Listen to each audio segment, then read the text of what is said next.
Sílvia Orriols, batllessa de Ripoll, bon dia i moltes gràcies. Senyor Orriols, bon dia. Hola, bon dia. Bon dia. I felicitats. Merci. Ahir deia que ja s'esperava, vostè deia que Junts s'acabés fent enrere. Estava convençuda, deia, que els tremolarien les cames. Per què?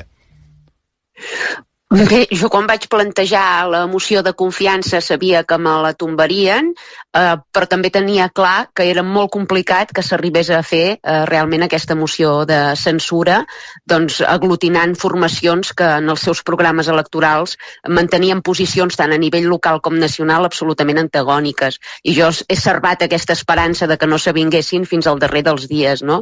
Sí que ahir mateix, al dematí, ens van començar a arribar, doncs, perquè tenim gent a diferents grups de WhatsApp, i ens van començar a arribar captures de pantalla en què hi havia acusacions per part d'Esquerra Republicana a nivell local i d'altres formacions acusant d'això de tremolor de cames a Junts, i per tant ja es començava a veure venir que havia passat alguna cosa, no? I en aquest sentit, doncs, ens en vam alegrar, evidentment, perquè teníem, doncs, la temença de que al final ho acabéssim fent, però realment penso que ha estat una decisió que ha sobrepassat i de molt l'àmbit local, i que si hagués set per la secció local de Junts, evidentment hi hauria aquesta moció de censura al cim de la taula i ens haguessin fet fora del govern de Ripoll. El dia que va plantejar aquesta moció de confiança, batllessa, era l'escenari perfecte per vostè el que s'ha acabat donant? Per mi sí, jo evidentment la plantejo per aconseguir aprovar aquests pressupostos que Ripoll necessitava i no per deixar de governar, que moltes vegades se m'ha retret que ho havia fet, doncs, per deslliurar-me, no?, d'alguna manera de la càrrega de l'Ajuntament de Ripoll, i això no és cert, perquè qui em coneix sap que prefereixo 10.000 vegades ser considerada batllessa de Ripoll i regidora de Seguretat i Immigració de Ripoll, i ho he dit repetits cops, que no pas, doncs, diputada d'un Parlament autonòmic i autonomista, no? Per tant, la meva pretensió en cap cas ha estat abandonar aquest càrrec, sinó mantenir-lo, i a més amb uns pressupostos aprovats que em permetessin desplegar el programa electoral com Déu mana, sense haver de constantment necessitar el vistiplau d'aquesta oposició que ha perdut completament el nord. Ha negociat amb Junts per Catalunya, pregunto, per tenir-ho clar o no, de manera discreta per fer descarregar la moció de censura? No, en absolut. Nosaltres no tenim contacte ni a nivell local ni a nivell nacional amb cap d'aquestes formacions polítiques. És més, a nivell local hi ha una tibantor manifesta des de que se'n va fer el primer cordó sanitari l'any 2019. Vull dir, hi ha una qüestió ja personal que traspassa l'àmbit polític i no hi ha hagut cap tipus de conversa ni cap tipus d'intent per part nostra de fer flaquejar aquesta moció. D'alguna manera hem jugat la partida amb la incertesa, doncs, de saber què s'esdevindria. Sílvia Orriols, creu que Junts espera que havent-li permès mantenir el càrrec Aliança Catalana no torpedini els seus candidats quan calgui arribar a acords després de les eleccions del 27? Aliança Catalana no té deutes absolutament amb ningú, només té un deure, que és servir al poble de Catalunya i en aquest cas a nivell local al poble de Ripoll, i per tant la nostra posició política no flaquejarà per cap decisió seva. És més, ara l'extrema esquerra acusa Junts d'haver-nos atorgat la batllia de Ripoll de nou, i no és cert. Qui ens ha atorgat la batllia de Ripoll ha estat el poble i no pas Junts per Catalunya. La setmana passada el president Artur Mas va obrir la capsa als trons quan va reclamar a Junts per Catalunya, setmana passada, fa 15 dies, que parlin amb vostè encara que no arribin a acords. Ho fem en passiu, al revés. Vostè està disposat a arribar a acords amb Junts per Catalunya? Aliança Catalana no és que precisi d'acords, sinó que simplement sempre vota en conseqüència d'allò que ha vingut a fer, no? Vull dir, nosaltres, i ho hem mantingut des del 2019, tot allò que ha estat presentat, independentment de quina formació ho hagi presentat, però que beneficiava Ripoll i els ripollesos, nosaltres ens hem avingut a aprovar-ho. Tant si era el PSOE, com si era Junts, com si era la CUP, hem aprovat coses de totes les formacions polítiques. Mentre ells ens aplicaven el cordó sanitari i votaven d'una manera absolutament demencial contra nosaltres, fins i tot contra els seus propis principis, penso de vegades, només per no aprovar-nos res a nosaltres no, nosaltres ens hem mantingut ferms en els nostres principis i en el nostre servei al poble de Ripoll, i per tant hem prescindit del color polític o de les sigles que presentaven les propostes. Nosaltres estem oberts a fer qualsevol acord o a votar qualsevol proposta que beneficiï Ripoll i els ripollesos, però no a qualsevol preu. Esclar, el que no pot ser és que se'ns plantegés que s'abstindrien en els pressupostos, però a canvi de modificar substancialment les nostres polítiques o d'abandonar les xarxes socials per l'impacte negatiu que té per ells. Això, per aquí no hi passem, no poden condicionar-nos ni coaccionar-nos d'aquesta manera. la seva prioritat és, i li preguntaré perquè hi ha una segona pregunta que va amb això, és a dir, la voluntat de Sílvia Orriols és presentar-se a les pròximes eleccions municipals el 27 a Ripoll? Totalment, i més després d'aquest intent, gràcies a Déu desbancat, de fer un cop d'estat. O sigui, que realment... perdoni, si hi havia algun dubte de que es presentaria el 2027, aquestes últimes setmanes ho ha posat en majúscula, que la seva intenció és revalidar, Sí, evidentment. Sí. Dic això perquè... I és més, a partir d'avui doncs batallaré intensament per aconseguir una majoria absoluta que ens permeti poder prescindir de qualsevol acord amb aquesta oposició que no hi entén de raons i que només cerca la confrontació permanent. Ha parlat de cop d'estat. En una democràcia representativa les mocions de censura són legítimes, no? Bé, el poble de Ripoll en cap cas ha avalat un tots contra un contra Sílvia Orriols. Els seus programes electorals mai van insinuar que hi havia la possibilitat de que Junts pactés amb PSOE o pactés amb CUP o pactés amb d'altres formacions per desbancar-me a mi. Per tant, el poble de Ripoll no ha votat això.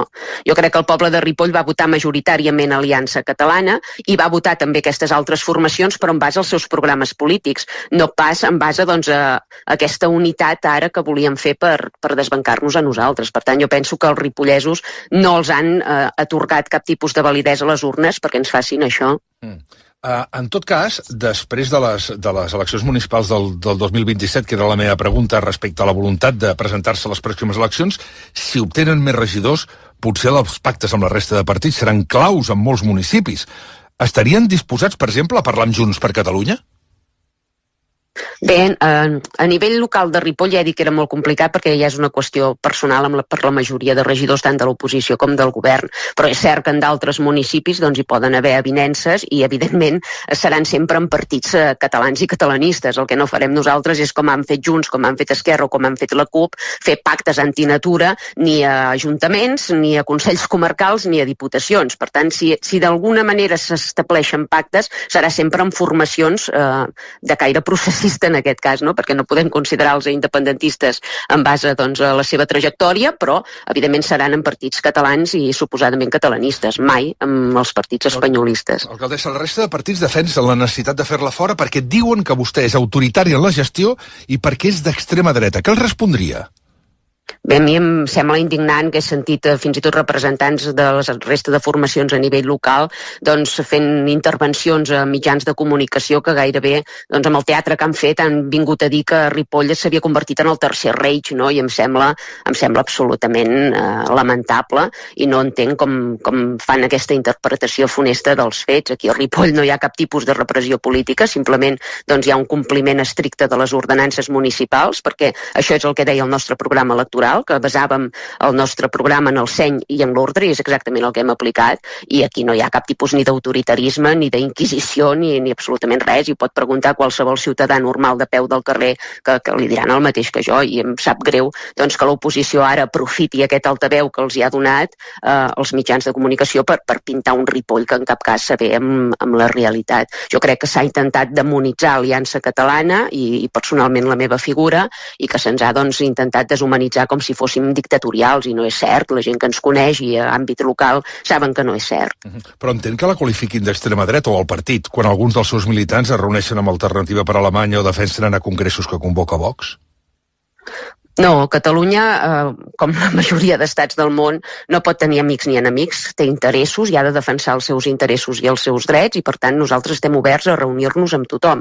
Altra cosa és que arribem amb pactes o que fem altres coses amb altres formacions, però reunir-nos i parlar, nosaltres estem disposats a parlar absolutament amb tothom, no fem cordons sanitaris a ningú en aquest sentit. Vostè se sent més a prop de Vox o de Junts per Catalunya? Li faig aquesta pregunta perquè la setmana passada, en una entrevista al diari Ara, una de les persones seves de confiança, en Jordi Aragonès, assegurava que a Aliança Catalana li hagués agradat ser el Congrés de Partits de Madrid d'extrema dreta que Vox va organitzar amb Marine Le Pen o Víctor Orban, entre molts d'altres.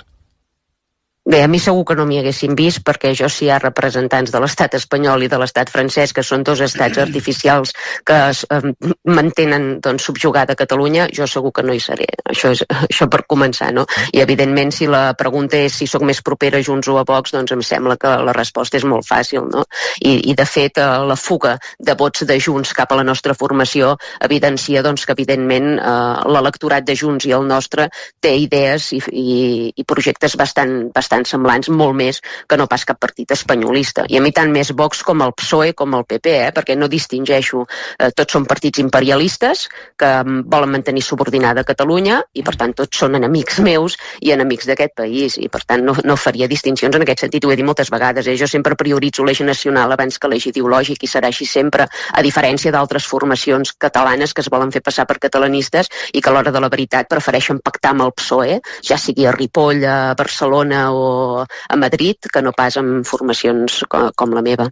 Li pregunto també a Sílvia Orriols, perquè ara parlàvem precisament d'Alternativa per Alemanya, que un dels seus militants, en Pau Nadal, es va reunir amb ells, un partit que té un líder multat per fer saber eslògans nazis o que té una exdiputada processada per participar en un intent de cop d'estat. Vostè se sent còmode en aquests contactes, encara que sigui parlar amb tothom? Jo ja ho he dit moltes vegades, que a nivell internacional faig poc seguiment. Estic molt centrada en Ripoll i en Catalunya. Sí que hi ha altres persones doncs, de la meva formació que mantenen aquests contactes internacionals perquè, evidentment, si aspirem a ser un estat lliure, ens convenen els contactes internacionals i l'aprovació internacional i, per tant, jo subscric doncs, qualsevol intent de conversa que es pugui fer des de la meva formació, però jo a nivell personal doncs, em centro molt en l'àmbit local i en l'àmbit nacional català. Acabo de seguida a Catalunya, però hi ha molts catalans, Sílvia Orriols, que voten el PSOE, que voten el PP o que voten Vox.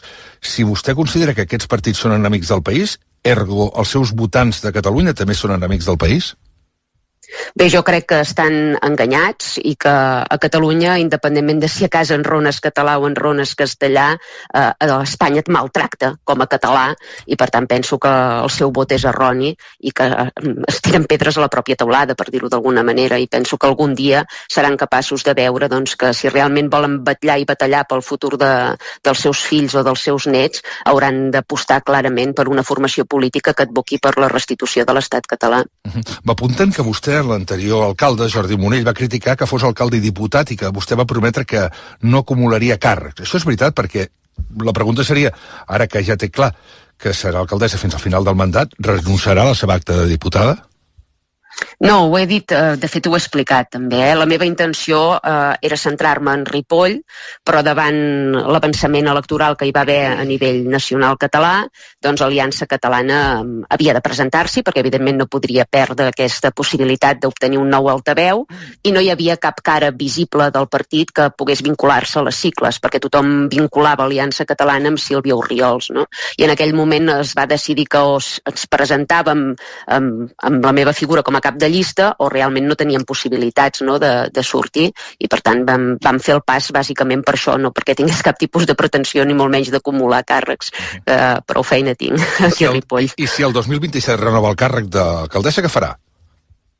Doncs no ho sé, la veritat és que quan arribi el moment analitzarem fredament la situació i farem el que sigui millor doncs, pel nostre projecte polític, amb el convenciment que l'aplicació del nostre projecte polític és l'únic que ara mateix pot salvar el desgavell que viu Catalunya i per tant actuarem en conseqüència. Per tant, ja m'ha dit que el 2027 la seva voluntat és presentar-se novament com a cap de llista d'Aliança Catalana a l'Ajuntament de Ripoll. Li preguntaré per l'any següent. Es presentarà de cap de llista a les eleccions al Parlament previstes ara, almenys ara, pel 2028? Bé, com li dic, analitzarem fredament la situació. Si hem tingut temps doncs, de potenciar altres perfils dins del partit que puguin ser potents també per aconseguir representació o el màxim de representació possible, doncs analitzarem a veure quin és el millor candidat.